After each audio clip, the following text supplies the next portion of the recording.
what a little quiet, flat-mailed weekly radio hour can get you. What did his sponsors give him? They gave him a full year's supply of their product, Cream of Mush. Well, we'll give it right back to them over the air. Wait until you hear tonight's broadcast, old fellow. It's so sticky I haven't been able to get it off my fingers since I copied it. I'll bet. Look, I'll come clean. Under the influence of God knows what, I have sponsored Christmas presents. Why, Mr. Jefferson, sir. Only I'd like you to come downtown and see it before I give it to you. That's very sweet of you, Bert. I'm touched. What is it? I can't wait. A 2-year subscription to Life magazine and National Geographic. Say, you think I'm going to tell you? Come down and see. All right. Sherry, I'm going out for a bit with Horace Greeley. I shouldn't be long. Noel, Mr. W. How about some cribbage after your broadcast tonight? No, I will not play cribbage with you, Klondike Harrier. Where are you off to now, Madam Butterfly? I'm being given a Christmas present. Anything you want done downtown? Yes, bring baby a lollipop. And what are you giving me for Christmas, Jefferson? I've enriched your feeble life beyond your capacity to repay me. Yes, that's what I figured, so I'm not giving you anything. I see. Well, I was going to give you my own trust, but now I shan't. Maggie, what time are those radio men coming? About 6:30. I'll be here. Oh, and you've got to cut, Sherry. You're about 4 minutes over. Oh, and there's a wire here from Beverly Carlton. He doesn't know what train he can get out of Chicago, but he should be here sometime this evening. Oh, is he staying overnight? No, he's got to get right out again. He's sailing Friday on the Queen Mary. Peeking at the window again, look at it. Beverly Carlton used to be one of my heroes. Used to be, you ink-stained hat! Beverly Carlton is the greatest single talent in English theater today. Meg, take this illiterate numbskull out of my sight, and don't bring him back. Yes, Mr. Whiteside, sir, I won't come back until Beverly Carlton gets here. Where are we going, Bert? I want to know what you bought me. I feel like a 10-year-old kid.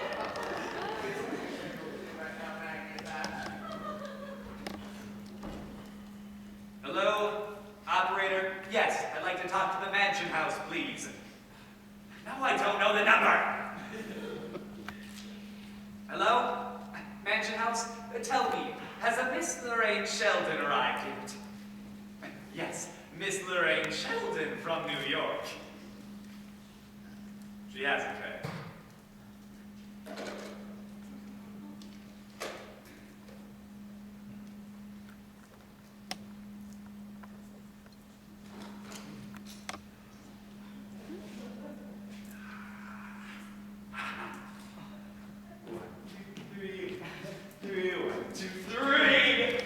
What are you doing coming into a room like that? Why don't you knock before you come in? But I wasn't coming in, I was coming out. Miss Green, you were obviously in this room, that is true, isn't it? Yes, yes it is. Therefore you came in. Here, please knock. There's some expressmen here with Greek, Mr. Whiteside. I told them to come around the front. Thank you, John. Stop standing there, Miss Green. You look like a frozen custard. Go away! Yes, sir. All right, bring it ahead. Careful, don't scrape the wall. Why, it's some kind of ambulance. I'll say they're animals. We were here about 7 o'clock this morning. Who's it from, John? Admiral Richard E. Byrd, say. Bring it over here.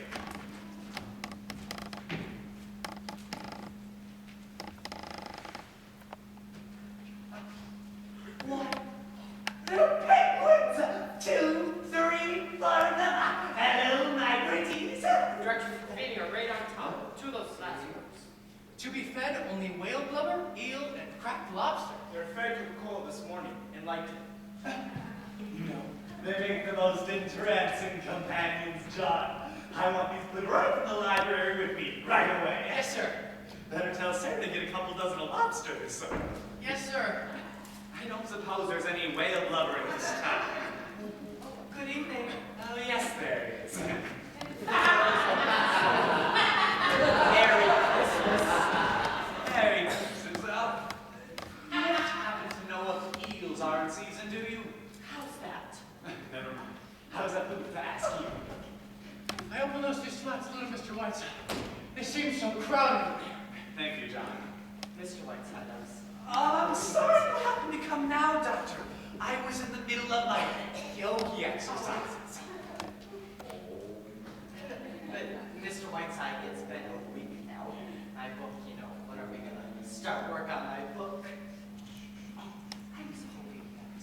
good evening, Miss Pree. Good evening, Dr. Bradley. Doctor, perhaps I'm not well, but when I opened the doors just now, I thought I saw a penguin with a thermometer in its mouth. What's this? Have the penguins gotten out of their crates? Penguins? Did you say penguins? Yes. Doctor, will you go in there and capture them, please? There's 4 of them. Capture the penguins? Yes! Yes, and Miss Pree, entertain them, please. I told you till I come in. Yes, sir. The Christmas tree in the bedroom just fell on Mr. Stanley. He's got a big bump on his forehead. Why isn't that too bad? Go ahead, Doctor. Go on, Miss Breen. Hello, Mr. Whiteside. Hello, Dinky, my boy. Well, Mr. Whiteside, will you have some? Not now! Go away! Suppose I wait a little while? I'll wait a little while, okay? Dr. Bradley is the greatest living argument for mercy killings. What would you like today? A candid camera shot to my left nostril this evening? Oh no, I'm all stocked up on those. But do you have minutes to look at some new ones I've taken? Why, of course I do. These are splendid, Richard. There's real artistry in them. As good as anything by Margaret Borg White. You know, Richard, I like everything you've shown me. This is the essence of photographic journalism. Say, I didn't know they were that good. I just like to take pictures, that's all. Richard, I've been meaning to tell you this. This is good. This is what you ought to do. You ought to do all those things you're telling me about. Just get on a boat and get out wherever it stops. Galveston, Singapore, Mexico, wherever. And just take pictures. Millions of them. Horrible pictures, wonderful pictures, everything. Say, wouldn't I like to? It's what I've been dreaming of for years. If I could do that, I'd be the happiest guy alive. Well, why don't you? If I were your age, I'd do it like a shot. Well, you know what? Dad! Richard, is this what you want to do more than anything else in the world? I certainly do. Then do it. Hello, Dick. Good afternoon, Mr. Whiteside. Hello, my lovely. So, Richard, I guess it's up to you. I guess it is. Thank you, Mr. Whiteside. You've been swell and I'll never forget it. Righto, Richard. June, are you coming upstairs? In a couple minutes. Well, knock on my door, will you? I want to talk to you about something. Yes, I will. Mr. Whiteside? June, my lad, you were too young to know about the Elwell murder, weren't you? Completely fascinating. I have but 5 favorite murders, and the Elwell case is one of them. Would you like to hear about it? Well, Mr. Whiteside, I wanted to talk to you. Would you mind for a couple minutes? It's important. Why, of course, my dear. I take it this is all about your young Lothario at the factory. Yes, I just can't seem to make Father understand. It's like talking to a blank wall. You won't meet him, and you won't even talk about it. What are we gonna do, Mr. Whiteside? Sandy and I love each other, and I just don't know where to turn. My dear, I'd like to meet this young man. I'd like to see him for myself. Would you? He's outside. He's in the kitchen. Good, bring him in. Okay. Mr. Whiteside. Sandy is a very sensitive boy. You will be nice to him, won't you? Confound it, June! When will you learn that I am always kind and courteous? Bring the idiot in!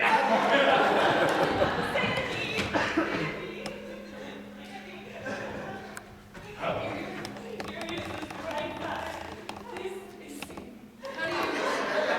do, young man? June has been telling me a lot about you. And if I've been correctly informed, it is that you 2 babes in the woods have quietly gone out of your minds. There's another name for it, Mr. Whiteside. It's called Well, you've come to the right place. Dr. Sheridan Whiteside. Broken hearts mended, brakes relined, hamburgers. Go right ahead. Well, if June has told you anything at all, Mr. Whiteside, you know the jam we're in. You see, I work for the labor union, Mr. Whiteside. I'm an organizer, and I've been organizing the men in Mr. Stanley's factory, and Mr. Stanley's pretty sore about it. I'll bet. Did June tell you that? Yes, she did. Well, that being the case, Mr. Whiteside, I don't think I have the right to try to influence June. If she marries me, it means a definite break with her family, and I don't like bringing that about. But the trouble is, Mr. Stanley's so stubborn about it, so arbitrary. You know, this is not something I've done just to spite him. We fell in love with each other. But Mr. Stanley behaves as though we were all a big plot. John L. Lewis sent me here just to marry his daughter. He's tried to find Sandy twice out of the factory, but couldn't on account of the leg rack, thank God. Yes. He thinks I wrote that too. Only he let me talk to him. If he let Sadie talk to him. We've gone over that, June. Anyway, this morning I got word I'm needed in Chicago. I may have to go on to Frisco from there. So you see the Jerry Miranda. Sadie's leaving tonight, Mr. Whiteside. He could be gone a year. We've simply got to decide now. My dear, this is absurdly simple. It's no problem at all. Now to my youngest eye.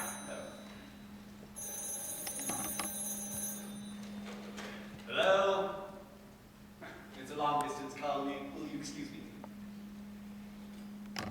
Hello? Yes, this is Whiteside. Who's this? Oh, put him on! It's Walt Disney from Hollywood. Hello? Hello, Walt. How's my little dash of genius? Yes, I hoped you would. How'd you find me here? Oh, yes, I'm listening. 10 seconds more? Mr. Disney calls me every Christmas. Oh, it sounds wonderful. Sounds just like static.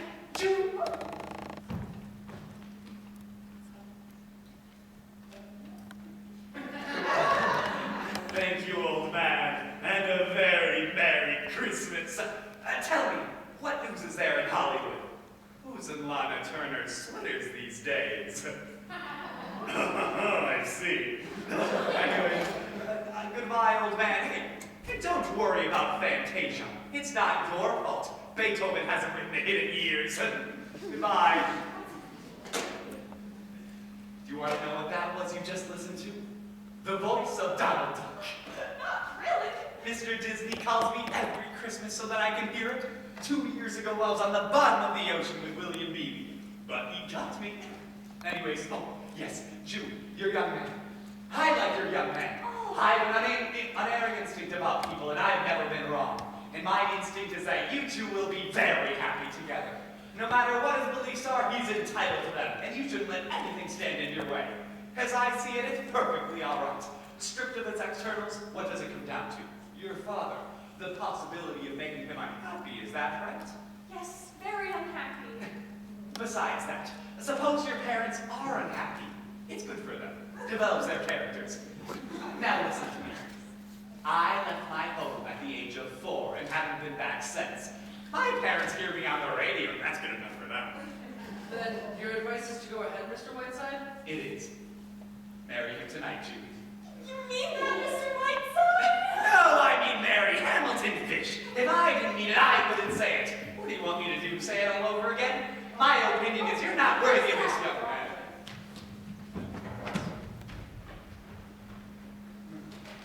Forgive us for trespassing, Mr. Whiteside.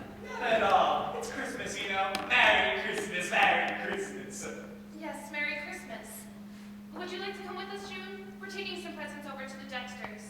No, thank you. I have some letters to write. Come on, Daisy. Why, Mr. Stanley, what happened to your forehead? Did you have an accident? No, Mr. Whiteside. I'm taking boxing lessons. Go ahead, Daisy.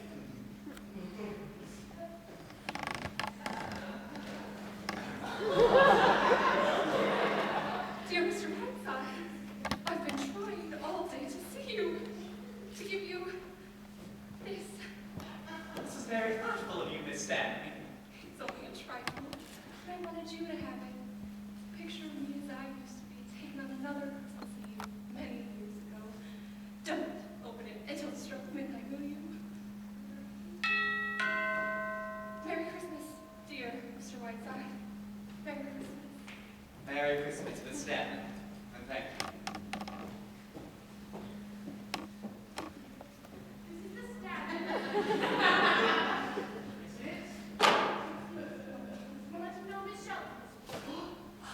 Lorraine, my blossom girl! Mary, my sweet! Oh, look at that poor, sweet, tortured face. Let me kiss it. Oh, you poor darling. I'm drunk, poor. Sherry, my sweet, I want to cry. All right, dear, you made quite the entrance. Now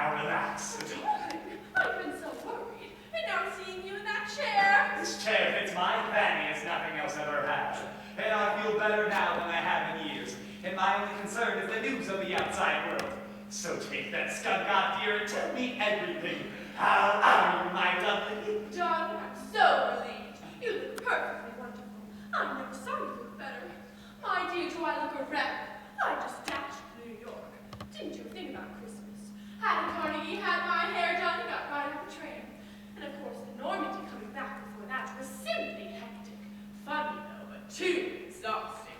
Jock Whitney, Cary Grant, Dorothy DeFrosso, too exhausting. And of course, London before that was simply magnificent, my dear. Well, I simply never got to it at all. Darling, I have so much to tell you, I don't know where to start. We'll start with the dirt first, my dear. That's what I want to hear. Let me see. Sybil Cartwright was thrown right out of Zeros. It was the night before I left. She was wearing one of those new cellophane dresses. Oh, and Sir Harry Montross, the painter, you know, is suing his mother for disorderly conduct. It simply shocked everyone. And Anthony Eden told me he's going to be on your New Year's broadcast, Sherry. And Beatrice Lilly gave me a message for you. She says for you to take off 25 pounds right away and send them to her by parcel post. She needs them. I'll pack him in ice. Now, what about you, dear? What about your love life? I don't believe for one moment you never got to bed, if you'll pardon the expression. Sherry, you're dreadful. What about that bit of English about Lord Bottomley? Haven't you hooked in yet? Sherry, please. Cedric is a very dear friend of mine. All right, now to you. This is Sherry. Don't pull up the bedclothes over my eyes.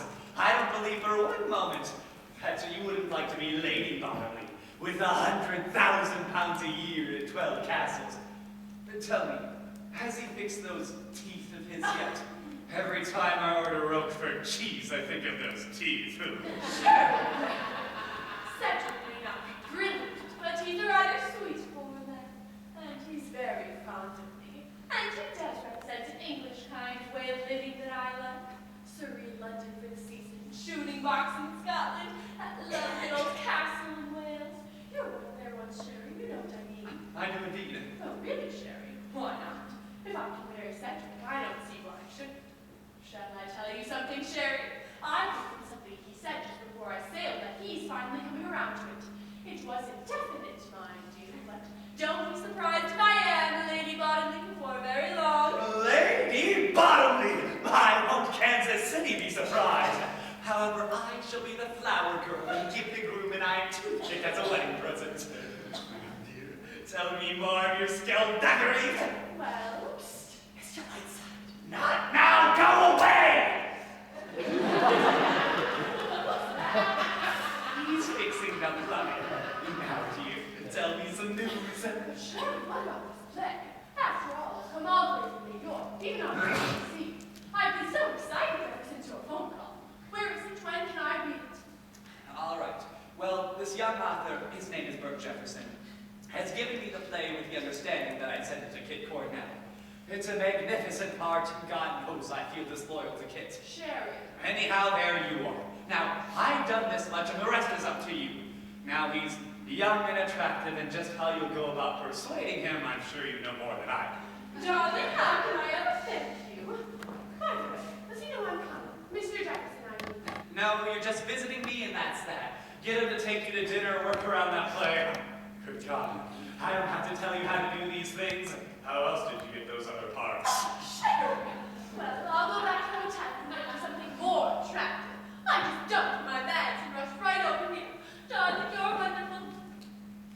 All right, now run along and get into your working clothes. And come right back to spend Christmas Eve with Sharon and all of Mr. Jefferson on tap. Oh, by the way, I have a little surprise for you. Guess who's paying me a flying visit?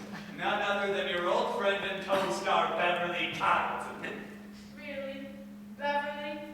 I thought he was being glamorous again on a tramp steamer. Oh, come, don't be bitter just because he got better notices than you did. Don't be silly, Sherry. I never read notices. I just simply wouldn't care to act with him again, that's all. He's not staying here, is he? I should hope not. Temper. No, he's not. That's a new bit of loot, isn't it, dear? That's a diamond clip. Haven't you seen this before? Cedric gave it to me for his mother's birthday. She was simply furious. Well, darling, I've got a taxi waiting outside.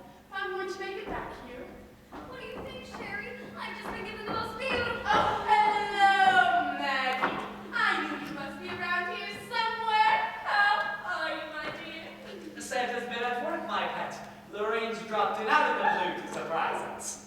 Hello, Lorraine. Bert Jefferson, young newspaper man. Lorraine Sheldon. How do you do, Miss Sheldon? How do you get to? I didn't quite catch the name. Jefferson. That's right, Pat. Why, Mr. Jefferson, you don't look like a newspaper man. You don't look like a newspaper man at all. Really? I thought it was written all over me in neon lights. Not at all. I should have said you were, I don't know, an aviator or an explorer or something. A name like a dash about them.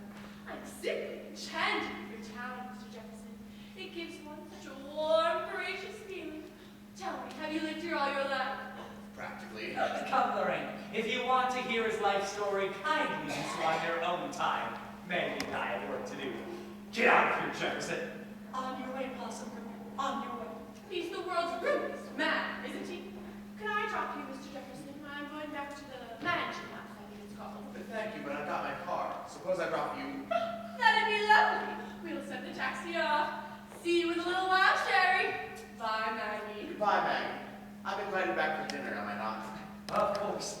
At Christmas time, I always feed the needy. Now stop losing out and get out. Come on, Mr. Jefferson. I want a horrible, charming little time. And I want to know a good thing about you, too. All right, let's get to work. Can you hand me a copy of that broadcast? How much did they say they wanted out? 4 minutes? That's right, 4 minutes. Why, she's looking very well, isn't she? What's that? Who? The Countess de Bushover. Quite a surprise, wasn't it? Her dropping in. Hi. Yes. Yes, it was. Anyways, Maggie, get to work. Get to work. Why, she must have gone through New York like a dose of salt. How long is she planning on staying?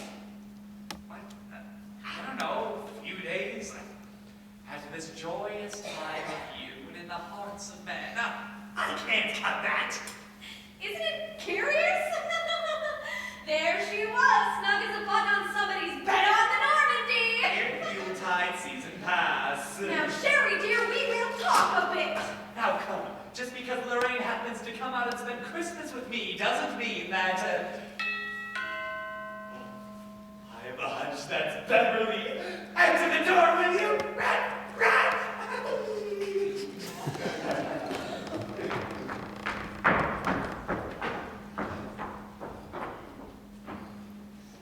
Magpie.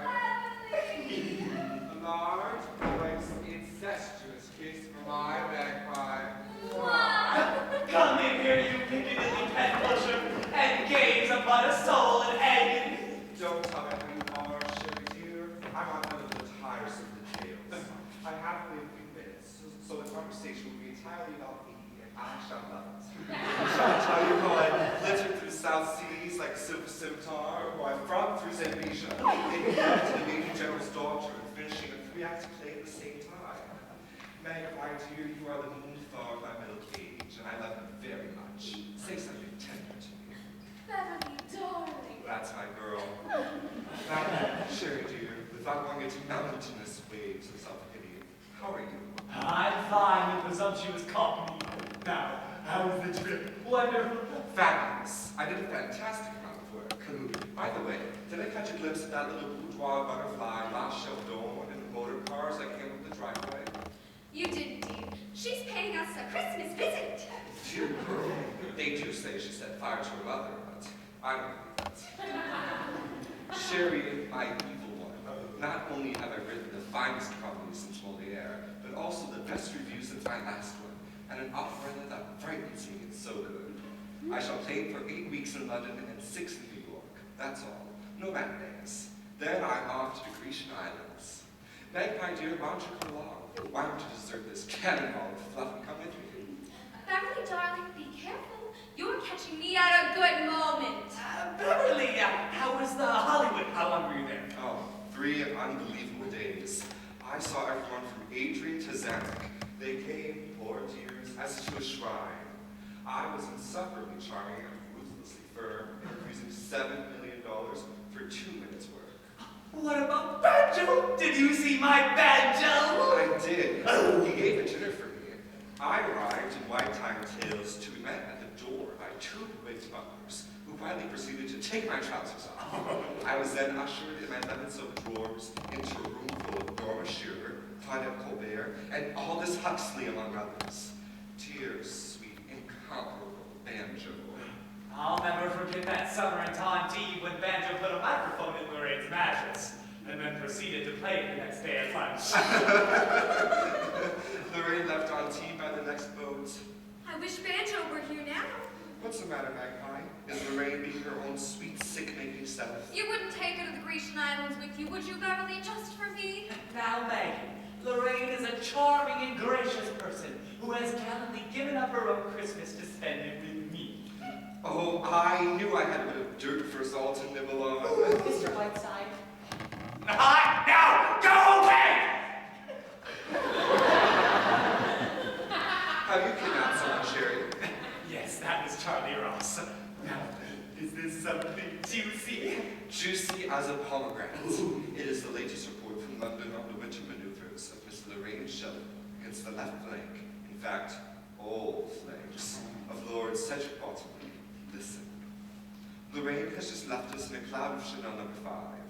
Since September, in her relentless pursuit of his lordship, she has paused only to change girdles and check her oil.